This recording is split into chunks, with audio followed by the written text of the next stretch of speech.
Bonjour à tous, je suis content de vous retrouver dans ce nouveau numéro de Wehari. Aujourd'hui, je vous invite à un voyage dans le temps. On la façonne depuis des milliers d'années. C'est un outil qui nous accompagne encore aujourd'hui. Nous allons parler poterie.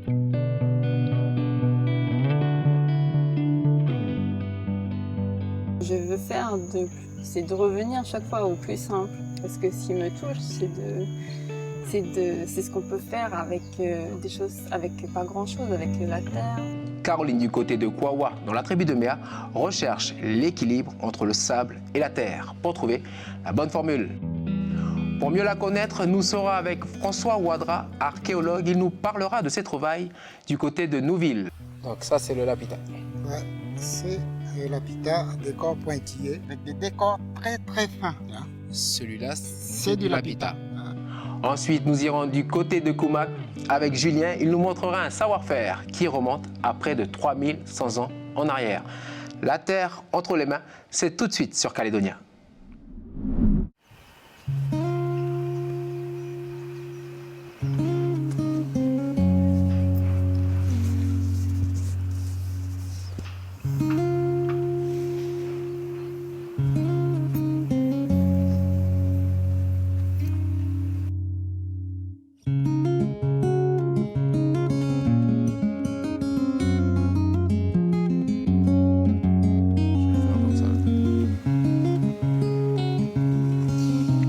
Ça va coller.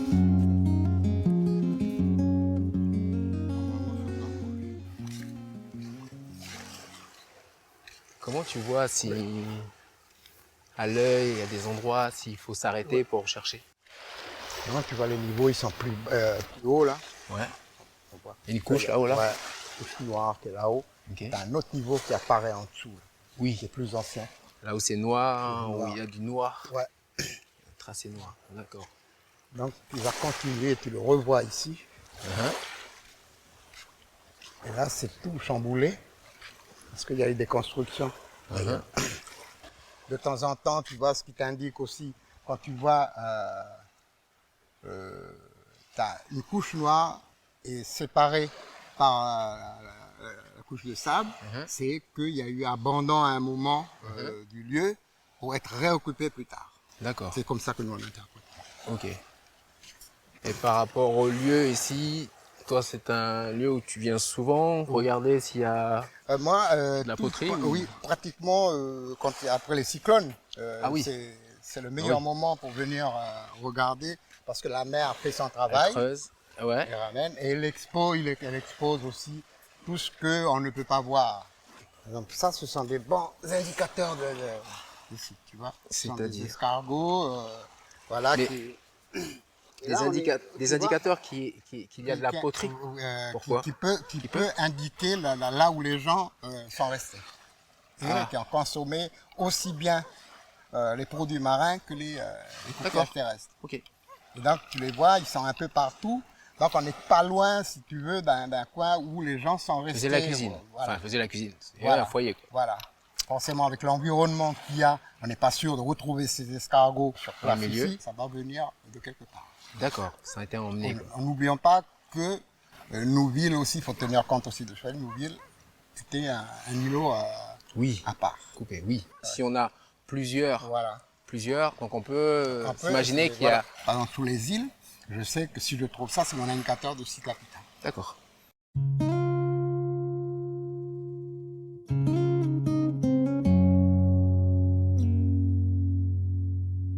Tu vois, regarde déjà là, tu en as plein. Ah oui. Tu en as plein déjà. Wow. Tu vois, tu as même des os de tortue que les gens mangeaient à l'époque. Ah ouais, là c'est vraiment... Alors papa, là il faut avoir l'œil. Hein. Oui, oui, oui. Est-ce que Là, tu... Ben, Ah ben, là, déjà, bon, c'est les premiers signes que les poteries sont un peu partout là. ah ben ça y est là. Tu as oui, même oui. les os de tortue qui sont là. Oui, Tu as même... Ah, François, oui. avant de me parler de la poterie, je te propose qu'on aille du côté de Kwawa, rejoindre Caroline, elle est potière, et elle façonne la terre à l'aide d'un tour. Et avec elle, c'est là qu'on voit que la poterie, c'est pas gagné, c'est pas facile à faire. Je vous laisse regarder et on se retrouve juste après.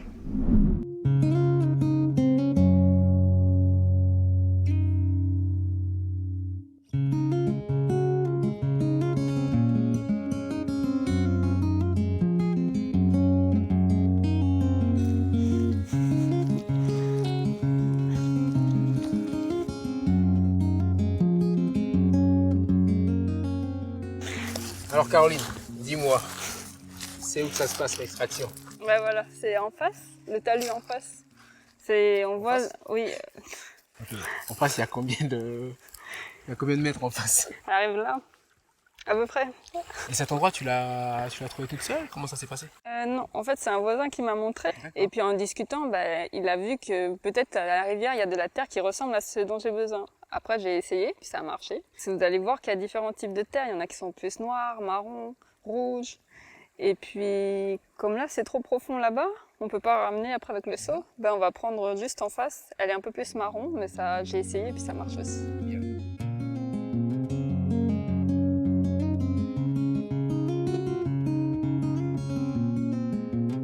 Je pense qu'on aurait donné les masques et pour les crevettes et les anguilles. Comment tu reconnais le taliban? Comment tu reconnais la bonne? C'est la glaise, c'est ça? Et à l'aspect, c'est un peu collant. Voilà, C'est collant. collant comme ça, comme de la pâte à modeler. Après, on voit qu'il y a il y a des couleurs marron, noires. On essaie de trouver.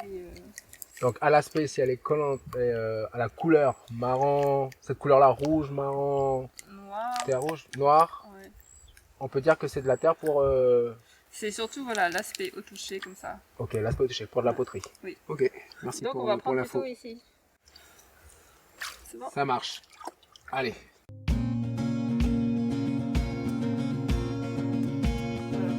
L'horizon un peu plus loin.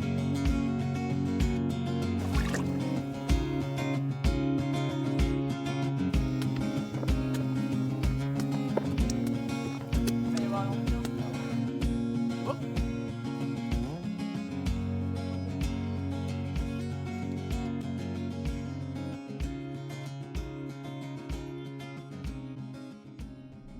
Mais ça où?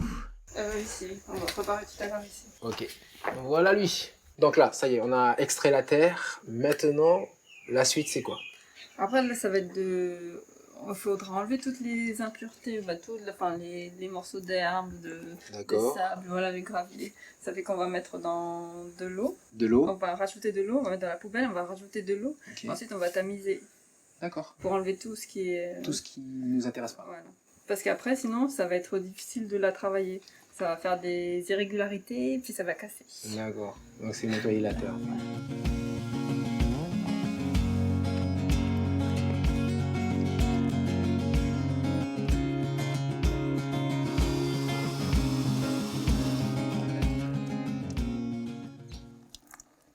Voilà. Et puis après, moi, je fais comme ça, tout doucement. Et ça... Peut-être que moi, j'apprends là, à préparer la terre locale. Ouais. Je viens juste de commencer en fin de compte. Et puis, donc du coup, je fais des choses que j'ai vues un peu sur Internet. Je cherchais comment d'autres font et tout. Pour remercier aussi les personnes qui m'ont donné de la terre. Du coup, ça m'a poussé à essayer pour voir si ça marchait. Et puis c'est ça qui m'a remis en fait à chercher à faire avec la terre d'ici. D'accord.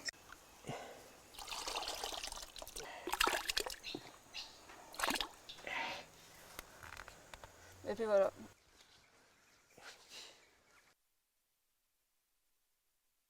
Du coup, ça c'est un sac avec de la terre que j'avais mise vendredi. C'est de la terre que tu as récupérée, la même terre Oui. qu'on a récupérée, que tu as récupérée de la rivière? Oui, au même Ok. endroit. C'est la terre d'ici. Voilà. Mais on voit qu'en appui que ça se tient pas. Oui. Voilà. Donc ce qu'on va faire, c'est qu'on va rajouter du sable. Tu dis du sable du bord de mer, du sable de... Du quel sable type de sable? rivière. Ah, du sable de rivière, Parce d'accord. que c'est le sable de rivière, ça vient des cailloux. Oui. Qui sont atterrés par l'eau. Les sables de bord de mer, ça vient de... ils contiennent des morceaux de coquillage. Et puis les morceaux de coquillage, quand ils vont passer au four, ils vont faire casser les pièces. Ah, donc ça peut marcher. Donc ça D'accord. marche pas. J'ai déjà Ok. essayé, voilà. C'est pour ça que j'ai commencé. Et puis ça n'a pas marché. Ok, bon. Du coup, j'ai pris du sable de rivière, puis j'ai tamisé avec le même tamis que tout à l'heure. Là, je vais peser la terre. 1,1 kg. Je vais mettre 40 grammes, parce qu'on va pas... 40 grammes de sable. Après, voilà, ça c'est le travail qui n'est pas le plus facile. Ouf. Là, quand on commence, on voit ça, mais il faut quand même continuer. Du coup, c'était pas à la fois. D'accord. Je savais qu'il fallait rajouter du sable, que j'ai essayé, puis à force, ça a marché.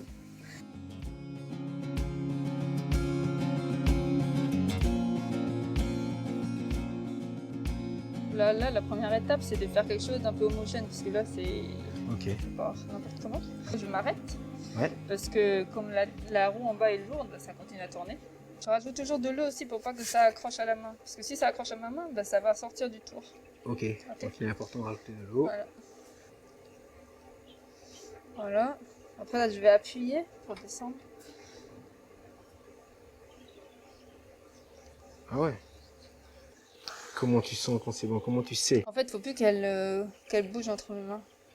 Donc ce que je vais commencer à faire le trou pour le bol. Après, j'écarte. Comme ça.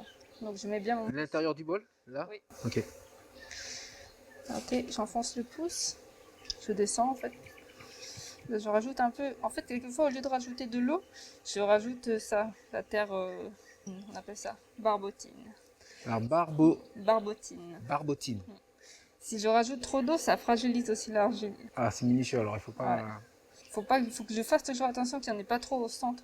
Sinon, au séchage, ça risque de fendre. Trop de quoi au centre? Trop d'eau. Trop d'eau, Pardon, trop d'accord. d'eau. Oui. Aïe, aïe, aïe. Qu'est-ce qui se passe? Qu'est-ce qu'il y a? Ah, les Elle a cassé. Bah voilà, ça, c'est des problèmes que je peux avoir avec la terre locale. Là, trop de sable, moins pas assez de sable. Pas assez de sable. Pas assez de sable? Je pense. C'est horrible. Elle a fissuré. Je vais essayer d'en rattraper, voilà. Ou Oh bien, là. si la fois... ouais, j'enlève ça. Ah ouais. Ça me chute.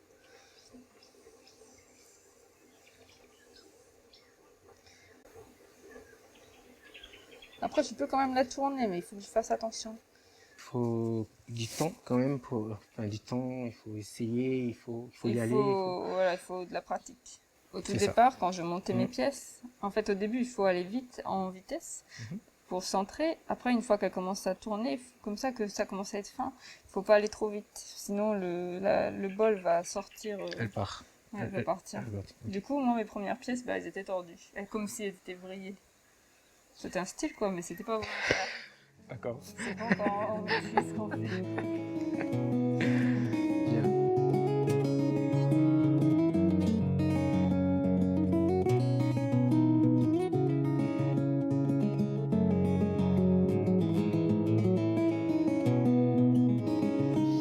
Là, voilà, faut essayer de le tirer sans trop le déformer. Mais c'est assez plastique. Ça fait qu'elle se déforme, elle reprend sa forme. Est-ce qu'elle peut tomber, se ramollir et puis casser? Bah, si je la ce niveau-là. brutalise trop, oui. Ok, donc Mais si là, je le faut fais pas trop. délicatement, c'est Franchement, bon. elle est belle. Voilà. Non, c'est Là, on va laisser sécher pendant une semaine. Ouais, Une semaine? Ah une ouais. semaine au moins. Une semaine. Une semaine, 2 semaines. Bah, du coup, j'ai cuit des pièces hier. Donc voilà, j'ai commencé à 6h, fini à 13h. Maintenant, ça a refroidi. J'ai laissé la nuit pour refroidir. Donc on va pouvoir aller voir ce que ça a donné. Ouh. Bah, ça m'a l'air top. Enfin, je sais pas, à ton niveau. Ah, Moi, j'ai l'œil. Voilà. Et ça, c'était la terre. C'était de la terre noire. La terre noire de la rivière, elle devient rouge quand elle cuit. Oui. Voilà. D'accord, ok. Mais ça, c'était une première surprise aussi quand j'ai essayé cette terre. C'est qu'elle elle est sortie rouge.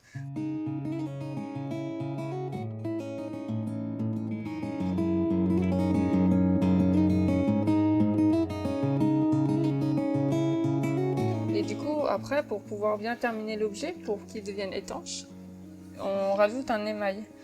Donc, c'est une sorte de peinture en fait qui va fondre et ça fait forme comme un verre dessus. Et c'est ça qui va permettre à la poterie d'être étanche. Pour ce type de terre, on va faire comme ça. Ça va lui permettre d'être étanche et puis ça va la décorer. Caroline, merci beaucoup pour le temps qu'on t'a pris et puis qu'on a passé ensemble. Merci beaucoup d'être venu regarder. Moi, je vais continuer à essayer de travailler la terre d'ici. Venir de plus en plus avec la terre d'ici, les matériaux d'ici.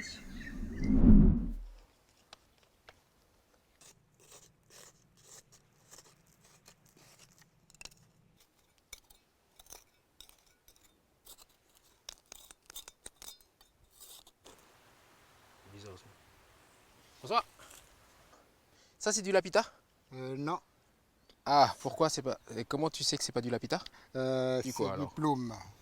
Comment... Du plume. C'est-à-dire du bloom? Du plume, c'est-à-dire, voilà, ça a été identifié par les archéologues, enfin, les collègues, comme étant une poterie typique du sud de la Grande Terre, c'est-à-dire ici dans cette zone-là. Ok, attends, parce que moi je suis un peu perdu. Parce qu'on parle, moi quand tu me dis poterie, tout de suite, je vais vers le lapita. D'accord. Non, ça, c'est pas de lapita. Moi, j'en ai trouvé un morceau ici, là, de Mais lapita. comment tu... En fait, l'idée, c'est que comment tu sais si c'est du lapita par rapport à À l'épaisseur à l'épaisseur. de la poterie. Mais Ouais. si dans le temps, dans l'ordre Dans- chronologique, on commence par qui? Quelle poterie? Par la poterie lapita d'abord, ça vient du nord de la Mélanésie, par les Bismarck. Les archipels de Bismarck en Voilà, Nouvelle-Guinée. Nouvelle-Guinée. Ils sont passés par là, ils sont descendus. Donc, il y avait déjà du monde en Mais on Nouvelle-Guinée. parle d'un peuple. On parle d'un peuple qui Un est peuple qui descendu. parle une langue Ok. qui est la langue austronésienne Ok. et qui sont venus du nord de la Mélanésie, c'est-à-dire en passant par les Bismarck. Et tout doucement, ils sont passés par les Salomons. Il y a 28 000 ans, ils étaient aux Salomons. Salomon a été occupé il y a 28 000 ans. La Papouasie-Nouvelle-Guinée, 40 000 ans. Donc les Lapita, ils sont passés, il y avait déjà du monde dans ce pays-là. D'accord. Donc Ok. ils sont venus, Ils sont arrivés dans le Pacifique, Ils sont dans le arrivés dans le sud Pacifique. du Pacifique. sud du Pacifique, Ils ont trouvé la Mélanésie, la Polynésie. la Polynésie. Et ils sont arrivés en En Nouvelle-Calédonie. Nouvelle-Calédonie. Il y a quoi? 3000... 3100 ans pour le site de Foué et Ok. 3100 ans pour le site de Pafo-Amaré. D'accord. Donc on connaît pour le Lapita, Ouais. vous avez tous entendu parler du site de Foué, d'où le nom Lapita. À l'époque, les communications n'étaient pas comme maintenant. Hein. Et donc, du coup, il y a un certain curé, c'est le père Otto Meyer, qui a trouvé aussi du lapita dans l'île de Watom, en Nouvelle-Bretagne et en Nouvelle-Guinée. Ok, alors. Le peuple est passé, il y a eu cette civilisation, Ouais. on peut dire ça comme ça, Oui, qui est arrivée aussi en Nouvelle-Calédonie. oui. Parce qu'on a trouvé une poterie qui ressemblait à une poterie dans les archipels de Bismarck, en Papouasie-Nouvelle-Guinée. Non, Papouasie-Nouvelle-Guinée. Ok. Maintenant, ici on a une poterie de Ploum. Oui. Elle est récente ou c'est la même période que le Lapita? Le lapita, c'est plutôt l'argile mélangée avec du sable corallien. D'accord. Donc, c'est utilisé plus, on va dire comme ça, pour l'utilité, c'est plus pour des échanges. Alors que les poteries qu'on retrouve après le lapita sont destinées à la cuisson des aliments. C'est pour ça qu'ils sont épais. Voilà, ils sont épais. C'était un contenant. Un contenant, exactement. Pour dire tout simplement que les poteries récentes, parce qu'il y a lapita, il y a le puin, il y a l'imprimé au battoir, ce sont des outils différents, mais avec du matériel aussi qu'on rajoute un peu pour solidifier les poteries, qu'on utilise pour la cuisson des aliments. Bien. Eh bien, nous, on a été du côté de Koumak rencontrer Julien, qui lui façonne aussi la terre comme Caroline, mais lui le façonne avec la technique du colombin. Comme tu le sais, la technique du colombin, c'est de faire des boudins et de les empiler Voilà, unes sur les autres. exactement, c'est ça. Il va nous raconter son histoire et puis ben, on va continuer notre fouille. Ok, d'accord. Je vous laisse regarder.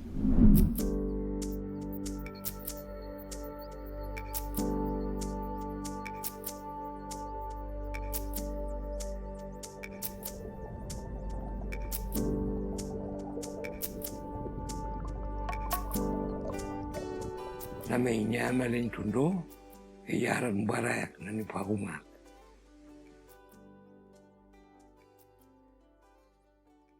Natawa Tuli Metundo en 1991.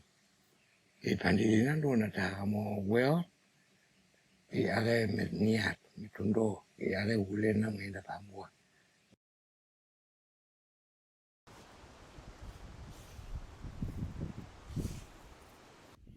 Mon kena menduai ulakma, e kare ari chena chore menia.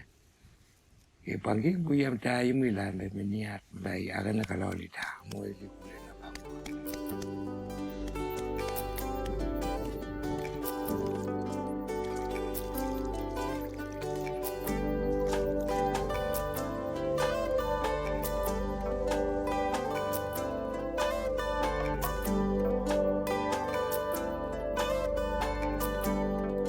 Wala tawat ke pancola mena tuli meniat mecho.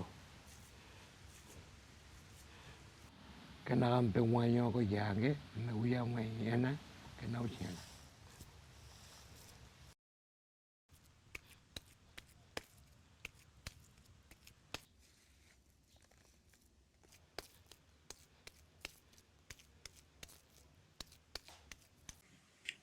Hulen dua upangat melau tundo, kena petrongi lain barang melau amunika.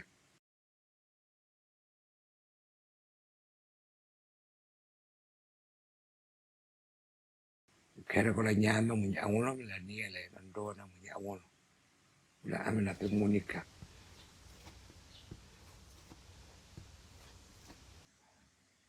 puerke ma ko la be kera nyama le tundo mu kere ko la mu awono kala la be arola kere ko la tuyavi kere ko la poya kere ko la uya arila ndu angu ni yewa ko la niele na nyama mu how come puer dame ma ko chumali le kera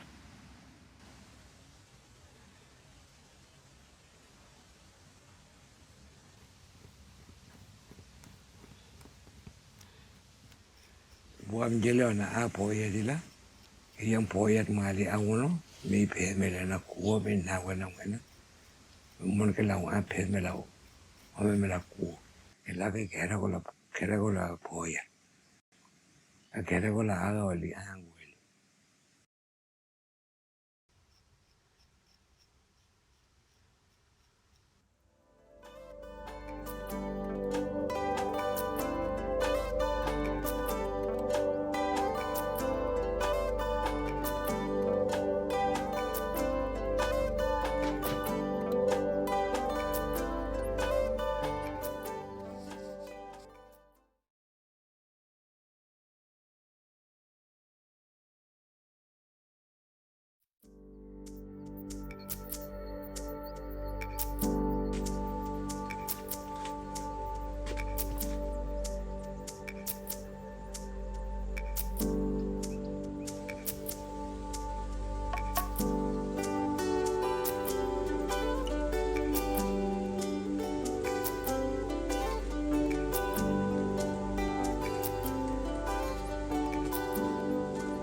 nami mena panili porque nami tundo kagam abinya memelania amala ula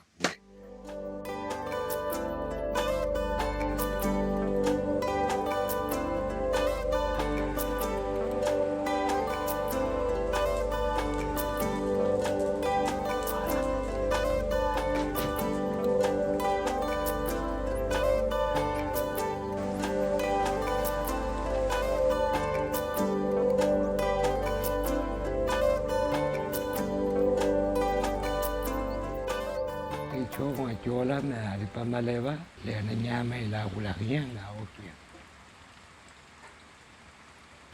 ye angin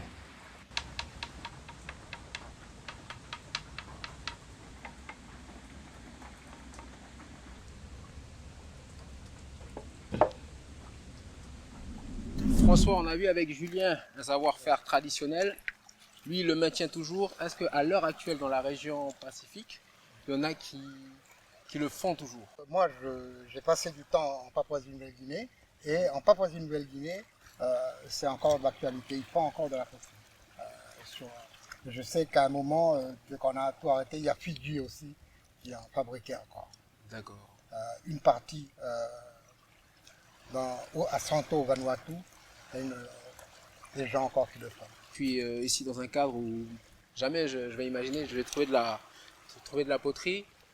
Ce lieu pour toi, il représente quoi? Ce sont les Lapitas qui arrivent. Ils arrivent avec un savoir-faire. Okay. Ils arrivent avec un savoir-faire venant du nord de la Mélanésie. Ils arrivent ici. À un moment, comme tout, ils vont s'adapter à l'environnement.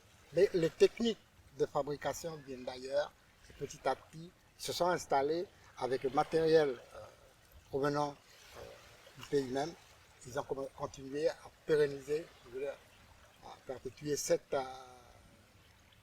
tradition. François, merci beaucoup pour ce petit bout d'histoire à travers la poterie, parce que c'est la poterie qui nous parle. C'est la poterie qui nous a parlé aujourd'hui.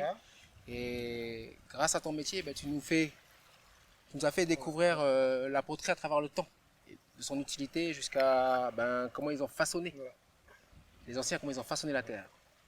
Merci beaucoup. Olé. Olé. Et quant à nous, on se dit à bientôt pour un prochain numéro. Allez, Tata. Elle arrive où en face? Elle arrive là. À peu près. Ah ok. Il va falloir se mouiller un peu. Bon, on va s'arranger. On n'a pas prévu les linges de rechange. Bon, ok, c'est en face que ça se passe. Ensuite, j'enlève le t-shirt, mon jean et je reste en caleçon.